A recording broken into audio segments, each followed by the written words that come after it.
I picked up a woman on the side of the road at 1 a.m. Halfway home, she asked me why I didn't stop the first time. This happened on a back road in Kentucky when I was driving home from a friend's place. It was late, a little after 1 in the morning, and I'd taken a rural route to avoid the interstate construction. Barely any traffic, mostly woods and fields, the kind of road where your headlights feel too small. I saw her standing on the shoulder a few miles outside town. She was wearing a light-colored dress or nightgown. I couldn't tell which at first, and she wasn't waving for help. She was just standing there with her arms at her sides, facing the road. I drove past her. I remember looking in my mirror and seeing she hadn't moved. About 30 seconds later, I felt guilty. I figured maybe someone had crashed nearby or she needed help. So I turned around. When I got back to where I'd seen her, she was still there. I rolled down the passenger window and asked if she was okay. She leaned down, and even in the dark, I could tell something about her expression was wrong. Not grotesque, just empty. No urgency, no relief, no embarrassment, just blank. She said she needed a ride to town. Her voice was soft and flat. I hesitated, but eventually unlocked the door. She got in and shut it gently. The whole inside of the car went cold.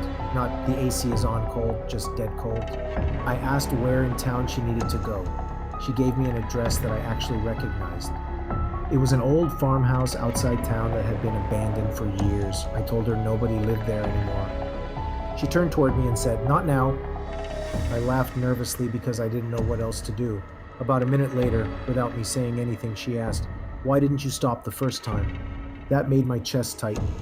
I asked what she meant. She said, "You looked right at me." I definitely had looked at her when I passed by, but there's no way she should have known that from the angle she was standing. I glanced over at her. Her head was turned too far in my direction. Not fully unnatural, but enough to look wrong. Like her neck had twisted more than it should have. I started slowing down and told her I thought maybe I should let her out at the gas station up ahead. She didn't answer. A few seconds later, I looked over again. The passenger seat was empty, door still closed, seatbelt buckle untouched. I slammed on the brakes in the middle of the road. No one is behind me, no one is walking on the shoulder, nothing. When I got home, I couldn't sleep, so I called my uncle, who'd lived in that area most of his life. When I told him where I'd seen her and the address she'd given me, he went quiet. Then he asked, "Was she wearing white?" Apparently, a woman had died walking that same road decades earlier after leaving that farmhouse during a domestic incident. People had claimed to see her for years. I never drove that road again. But what still gets me is that she didn't ask why I came back. She asked why I didn't stop the first time.